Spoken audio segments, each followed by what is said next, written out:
Olá, boa tarde. Esta é a terceira edição do Dia do CNN Mercado. O dia seguinte ao primeiro turno das eleições argentinas tem fortes reações econômicas. A inesperada vitória de Sérgio Massa, atual ministro da Economia e candidato governista, resulta em piora dos ativos financeiros nesta segunda-feira. Em Buenos Aires, o dólar é negociado nas casas de câmbio, no mercado paralelo, a 1.075 pesos, uma alta de quase 20%. Já o dólar contado com liquidação, conhecido como CCL, cai nesta tarde. Essa cotação tem sido usada como uma referência para um dólar comercial paralelo entre bancos. Na Bolsa de Buenos Aires, o índice Merval, principal índice da Bolsa bonaerense, perde mais de 5% neste momento. Entre as principais ações argentinas, a petroleira YPF tem desvalorização de 8%, de mais de 8%. A Telecom Argentina recua quase 6% e o grupo siderúrgico Ternium cai 7,86%. Ontem, o governista Sérgio Massa obteve 38,68% dos votos e o ultraliberal Javier Milei teve 29,98%. Os dois vão ao segundo turno em 19 de novembro.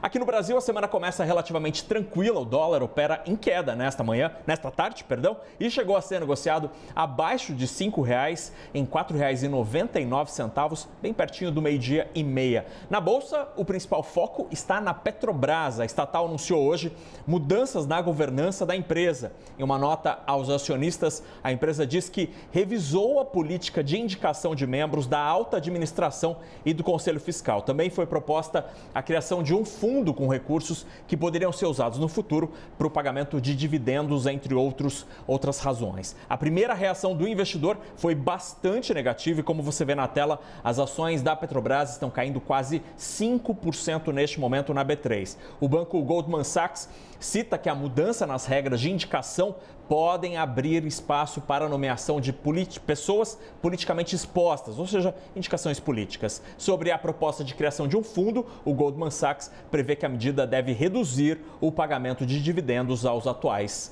acionistas. E o presidente Lula reafirmou hoje o compromisso do governo de aumentar o salário mínimo acima da inflação todos os anos. Ao lado do ministro da Cidade, Jarder Filho, Lula participou remotamente da cerimônia de entrega de residências do Minha Casa Minha Vida. Vamos acompanhar.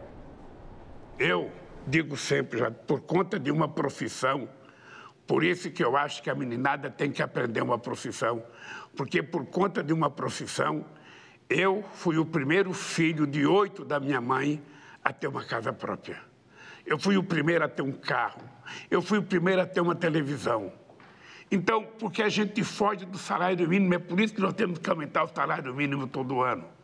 É por isso que a gente não pode ficar apenas dando a inflação. A inflação não é aumento, a inflação é apenas a reposição daquilo que comeu do nosso salário.